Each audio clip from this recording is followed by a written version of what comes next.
You think they're questioning them? Because that's not what any of us are seeing in any of the bystander videos that have been made. People are being grabbed and they're being thrown into vans. And that's different than questioning people. How do you prove to somebody that you're a U.S. citizen? Your accent? The color of your skin?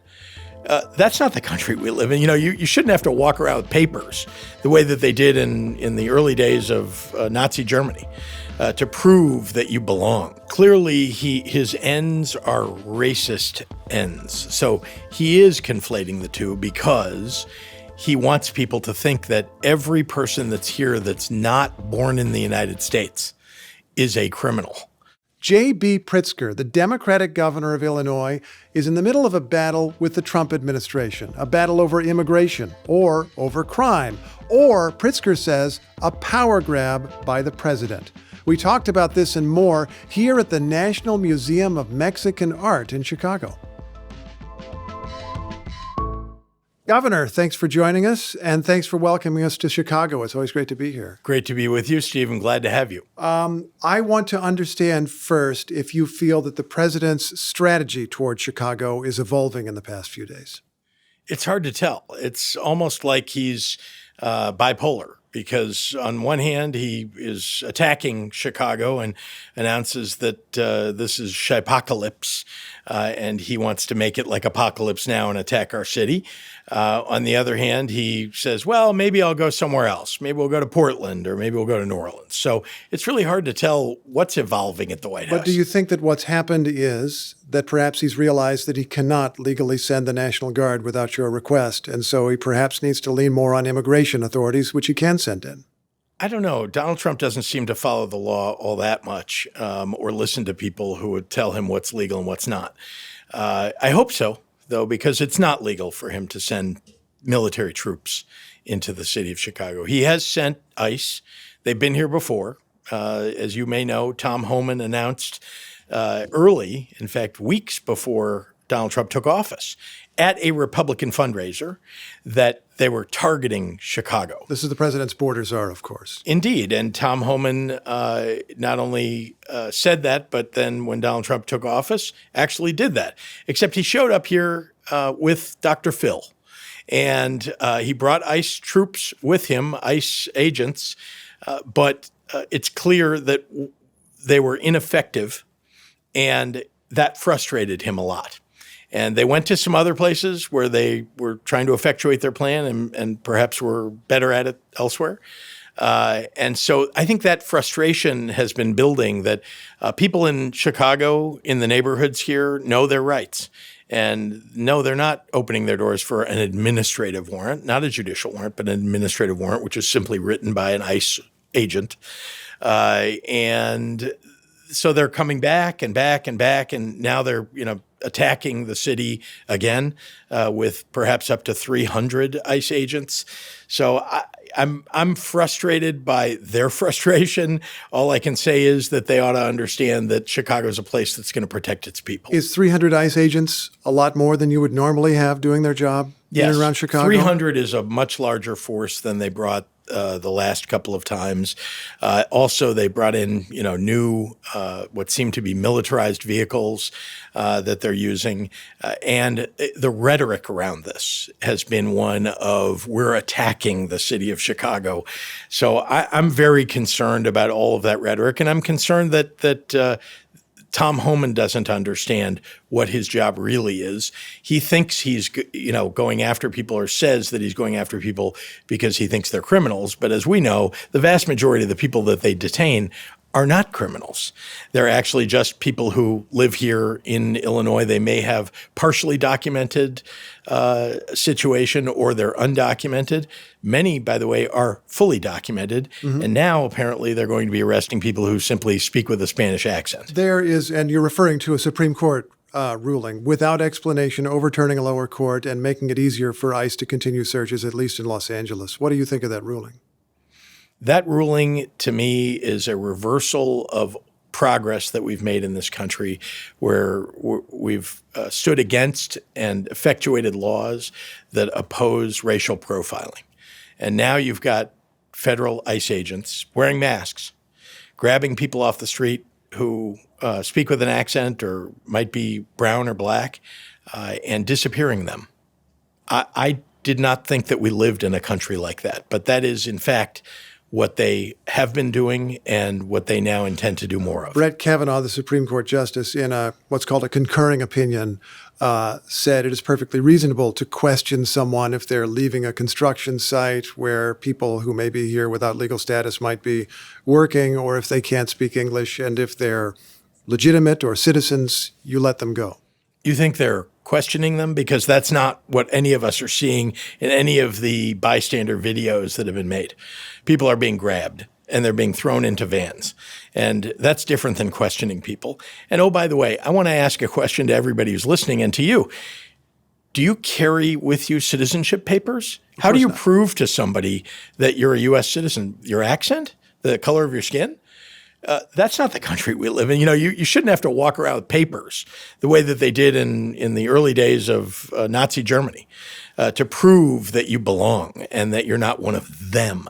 And that is essentially the kind of country that we're becoming if you allow ICE to simply grab people after racial profiling. We spoke with a priest here in Chicago who is an activist who says they are doing what he calls trainings and encouraging people to carry their IDs at all times. Would you encourage Chicagoans to do that? Look, I'm deeply concerned, particularly for people who have partial documentation, who are here legally, but they may not be U.S. citizens, right? They've got permission to be here. I'm particularly worried for them because nothing that they will carry will be good enough for ICE. Of course, I worry about the idea that we're becoming a country where your privacy is no longer appropriate for the government to recognize. And instead, they can simply stop you on the street because of how you look and say, show me that you belong here. Show me that you're a U.S. citizen. That's, again, not the country that I grew up in. I want to ask a fundamental question about people who are here without legal status. The point of view of the administration and its supporters, many of them, would be those people are here illegally and they should go. If possible, they should all go. Do you believe that many or most people who are here without legal status fundamentally do belong here and have a place here? Let's start with this. They're arresting people outside of courthouses, people who are going there, in fact, to seek legal status if they don't have it already, or to advance their legal status. Maybe they're here temporarily, but they'd like to stay permanently, or they're here permanently, but they'd like to become a U.S. citizen. They're literally stopping people who are trying to follow the legal system to do the right thing. That's number one. Number two, I believe that people who've been here 10 and 20 and 30 years, who've raised families here, who are holding down jobs and paying taxes, who are following the law, they've never been in trouble with the law. I do believe that those are immigrants that we should want to have stay in this country. And we should do everything we can to recognize them and go after people who have committed a crime, especially a violent crime, making sure that we're focused on that if it's about fighting crime, let's go after people who actually committed a murder, a rape, some kind of a violent crime, and not just anybody that may seem like they don't belong. In announcing an operation against the city of Chicago in recent days, the administration said they were doing so in honor of Katie Abraham, who was an Illinois resident killed in a drunk driving incident, and the driver was without legal status in the United States. And the Chicago Sun-Times, one of the papers here, had an article about this young woman and her family and quoted the parents saying, quote, "Katie was killed by someone who really could have been vetted and not been in this country, and she would be with us today," which I think reflects a widespread view or widespread opinion in some corners about people who are undocumented here. What is your response to that? That you're talking about people who have committed, someone who's committed a violent crime. And I just said, we should be identifying them. We should make sure that they get arrested, that they're held accountable for the crimes that they commit. Not just everybody that happens to be here in this country and doesn't look like you or me. We're talking here about immigration, also talking about crime. Do you see the president as combining the two issues or ideas? Clearly, his ends are racist ends. So he is conflating the two because he wants people to think that every person that's here that's not born in the United States is a criminal. That is kind of the veil that he's put over this entire endeavor of deporting people who are immigrants.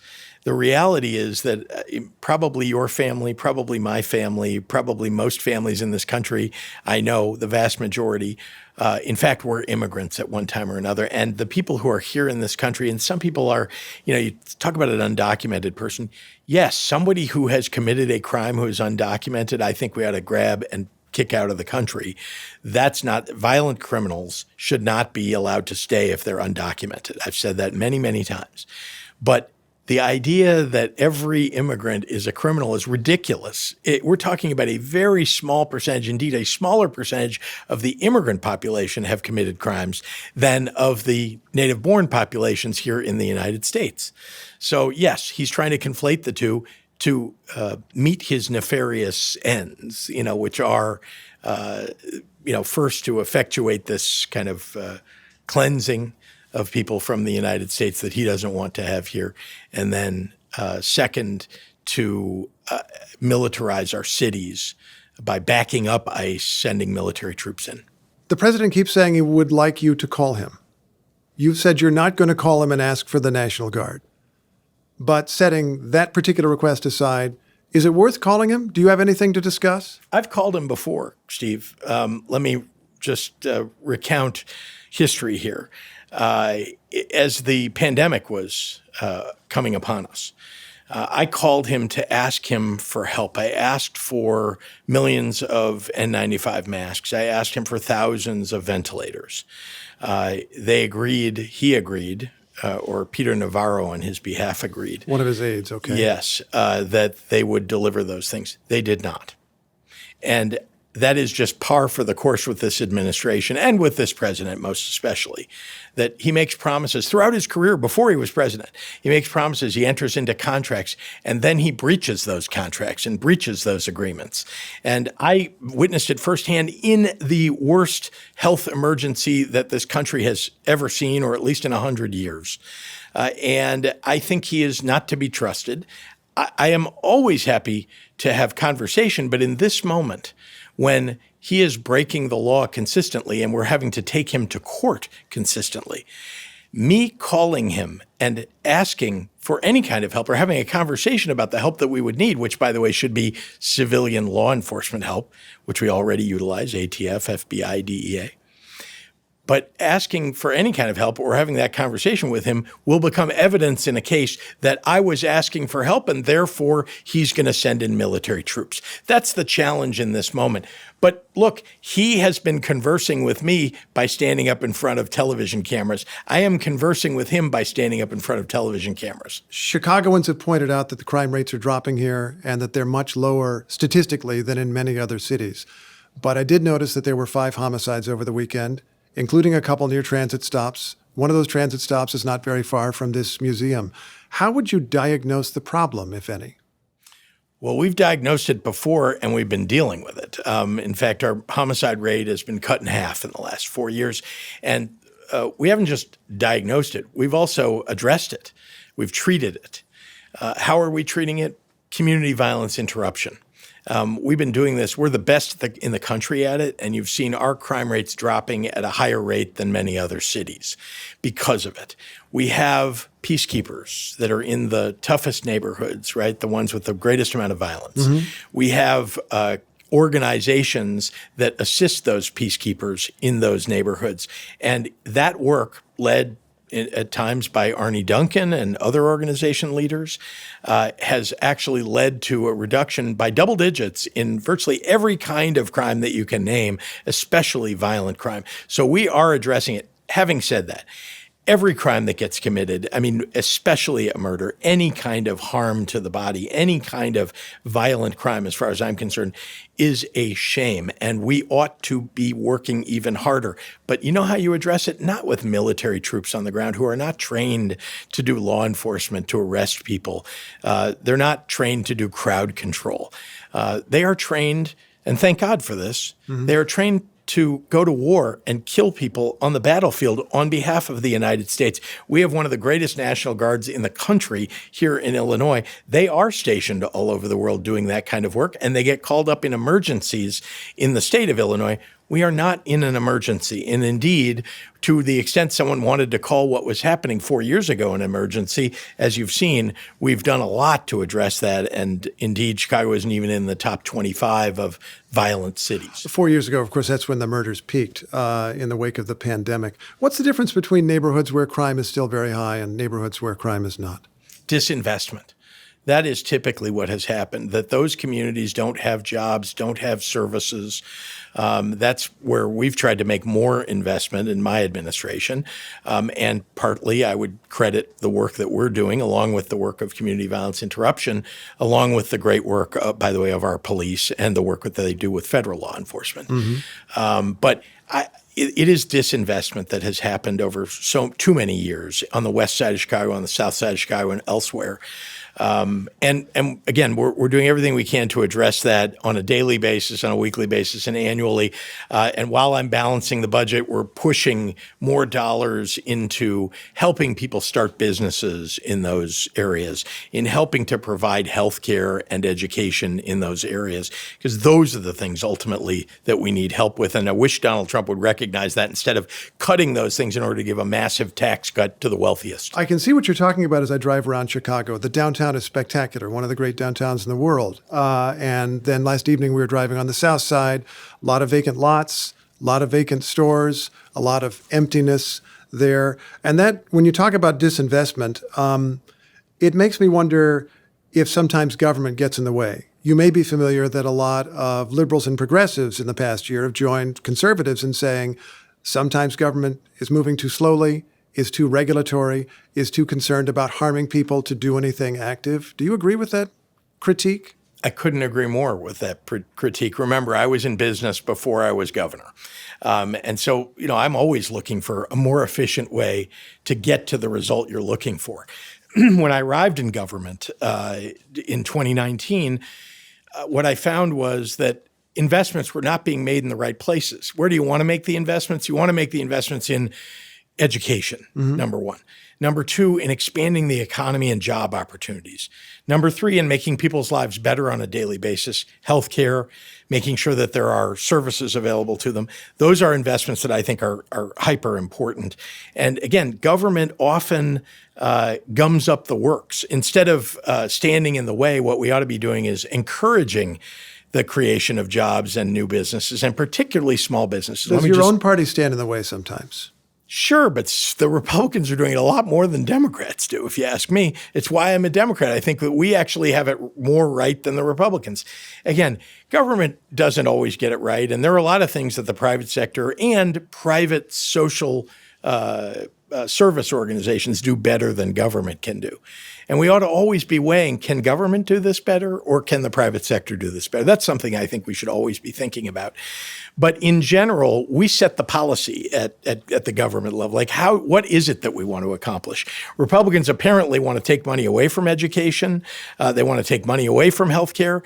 In my view, we ought to be working to expand healthcare and education. And again, those are about priorities. Who cares about the middle class? Who cares about the working class? Who cares about the most vulnerable? It's Democrats. We're the ones who created Medicare and Social Security and Medicaid. We're the ones who fight for civil rights and voting rights. And that's our history. That's why I'm a Democrat. I think we do it better than Republicans do. I'm not saying all Republicans are wrong, but I am saying the Trump Republicans, or people who are blindly following Donald Trump, are apparently missing the fact that he's a narcissist who's really all about himself and not about serving the American people. One of the critiques of the administration is that it is government by plutocrats, by billionaires. Trump himself is thought to be a billionaire. Scott Bessent, the Treasury Secretary, thought to be a billionaire. Other very wealthy men surround the president. And the idea is that they're in it for themselves and out of touch. As a billionaire yourself, what do you think about that critique? Here's what I will say. I believe it's about your values and not about how much money you have. I think it's clear that I've been fighting for the working class in this state. I have stood up for labor rights. I helped to pass an amendment to our Constitution that protects workers' rights. I have made sure that we raise the minimum wage. Indeed, it's not $7.25 like it is federally. It's $15 in the state of Illinois. So we've lifted hundreds of thousands of people out of poverty. I believe that we ought to make it easier for people to get to work and get home at night. And so before the federal government ever got around to providing infrastructure dollars, I did it in the state of Illinois. So look, Donald Trump, what he cares about is about himself. What Republicans seem to care about is the wealthiest people in the country. What I tried to do is raise taxes on the very wealthiest people in the state of Illinois in order so that we could fund education, so we could fund healthcare, so we could fund the things that really matter. So again, it's about values. It's not about how much money you've got. I'm interested in one aspect of your wealth and how it affects your politics. A lot of people, for better or worse, have been seen as retreating from the president, capitulating to the president, or afraid to speak out. Does your financial security give you more confidence to speak out and push back? All I can say is that I grew up somebody who believes in fighting for social justice. It's part of my religion. It's part of my life. It's what I've been doing for my entire career. Outside of my business, I helped to create early childhood education all across this country. Yeah. And now as governor, I've done the very same thing, making sure we're focused on the trauma-filled communities and those very youngest children who need help. But are you concerned personally about retribution? Of course. Are you kidding me? You've seen Donald Trump go after people personally. I mean, and in ways that are literally targeting them, possibly even the idea that they might be arrested and taken away. So, yeah, I mean, here's the thing, though. I helped to build a Holocaust museum. And one of the things I learned working with the Holocaust survivors is that in these challenging moments, you have to decide who you are. Are you a collaborator? Are you a bystander who's just going to let everything happen? Are you somebody who's going to rescue people? Or are you somebody who's an upstander and really fight?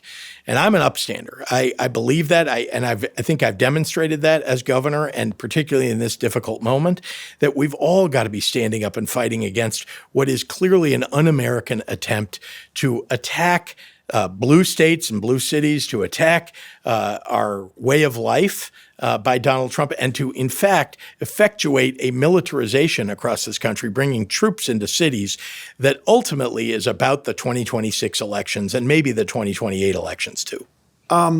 Do you anticipate some kind of compromise or accommodation at some point, or do you expect 3.5 more years of this? Have you ever seen Donald Trump back away from the crazy ideas of his? I mean, I have. He does. Yeah, but he goes course. back and forth. I agree. He's bipolar. You don't quite know. But here's the thing. Again, he might wake up on any given morning and decide Steve Inskeep is who I want to target and go after you. So you can't trust anything. And so, yes, I think for the next 3.5 years, all of us are going to have to stand up and fight, because I do not see Donald Trump retreating. Here's the one possible reprieve. If in the 2026 elections, Democrats can take control of one or both houses of Congress, that would probably deter Donald Trump from making the kinds of, terrible changes to America that he's currently trying to effectuate. I want to ask about a bit of history, recent history.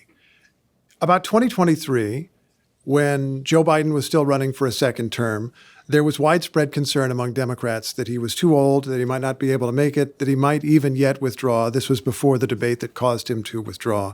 And there were news stories suggesting that Democrats were looking for a backup candidate, and even news stories suggesting that you were the backup. How seriously did you take that possibility in 2023? Oh, I had no aim or desire. Didn't take it seriously, other than I'm flattered by the idea that someone might think that I'm a potential presidential candidate. That's it. How might history have been different if you'd had that opportunity? It's hard to say, Steve. I mean, listen, the vice president of the United States was the right pick if we had Kamala Joe Harris Biden. we're talking about, right, yeah.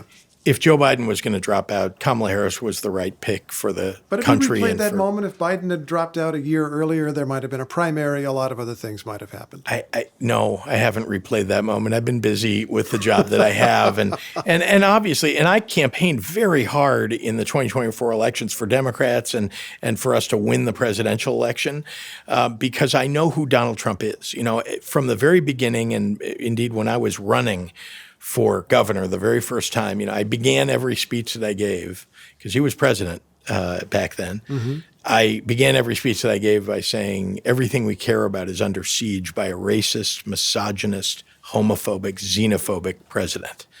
And I meant it. And I think we're seeing that being effectuated slowly but surely. In his first term, he didn't effectuate all of it. Now we're seeing what I think are clear signs that he is actually accomplishing some of what he aimed to do. And if he has his way, we will see, in fact, the rights of people being taken away even more. Before this interview, I saw you shaking hands with people and somebody urged you to run in 2028. And I believe your answer was something like, I'm just busy being governor. I want to work around the edges of that question without asking too directly. Do you think, whoever it may be, that a governor should be the Democratic nominee in the next presidential race? I think that there are governors and senators who are qualified to do the job. Having been governor for a little while, I can tell you that there are things that governors learn in their executive functions and things that I came into office understanding, having executive positions in the private sector, that are very helpful in running any kind of organization, especially the largest organization that exists in the United States, and that's the U.S. government. And I think there's some terrific governors, by the way, that are out there, and you've seen them over the last 8 years demonstrate their capabilities. Many of them are friends of mine, and I've worked together. Some of them I've helped to get elected across the country, and I would love to see, any one of them or one of the senators that has put themselves forward in the past or may going forward. We've got a great bench in the Democratic Party. We just do. It's been a long time since we had the kind of bench that we do right now, and so I'm very pleased for the future of the country if any one of those great people gets elected. I want to have an understanding of what you think the next president might need to do, and I understand you would want the next president to do things very differently than the current president. That's taken as a given as what you would want. But in our series of interviews, we've heard from other Democrats who have talked about society and government as being, in some sense, broken or not serving people. Pete Buttigieg said he disagreed with the way that Trump is tearing down government agencies, but then said some of them perhaps needed a lot of reform. Alexandria Ocasio-Cortez said that she felt that most Americans, most voters feel that everything they touch is a scam. Do you see society or government as fundamentally broken and needing radical reform? Reform is absolutely needed. I think the challenge is that tearing it down entirely, which is what Donald Trump seems to want to do, is not helpful to actually serving the needs of ordinary people. Everyday folks, need help with healthcare. They need help with a better wage. We should have a minimum wage that's appropriate in this country for actually being able to pay the bills. And there are a lot of things that government should do better that it's either not doing or doing poorly today. Did Medicaid need reform? Sure. But taking Medicaid away from literally millions of people, and in my state, potentially 550,000 people, these are mostly working class people. These are mostly people who are poor working people. And Donald Trump wants to take all that away. Should we reform it, though? And in the question is that, and the answer is yes, we should. Now, just want to say an important thing. What will happen in 2029 if a Democrat becomes president? I believe that we'll take a good hard look, and hopefully before that, lots of plans being put forward at how do we make healthcare universal in this country and work for everyone? How do we make sure that people are earning a decent wage? Every Republican that I know is opposed to the minimum wage or opposed to raising the minimum wage. Every Democrat I know thinks that people ought to earn a living wage. Whatever argument you can make, is it $10, $15, $20, whatever that number is, it's not $7.25, which is $14,000 a year. Yeah. And so I think we Democrats do have some pretty good ideas. Here's the thing. I think we are facing some real challenges going forward that have not been addressed yet. AI is going to affect the future of this country, employment in this country, and we have to ask ourselves, what are we going to do when AI takes the jobs away from a certain group of people? And it could be quite a lot, adding 1%, 2%, 3% unemployment on top of what we all have come to consider as normal amounts of unemployment, 4%, perhaps 5%. So think of that as possibly 8% or 10%.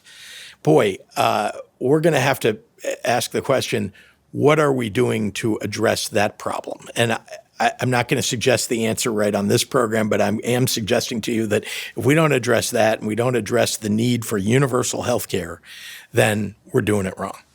Governor, it's a pleasure talking with you. Thank you so much. Thank you. Appreciate you.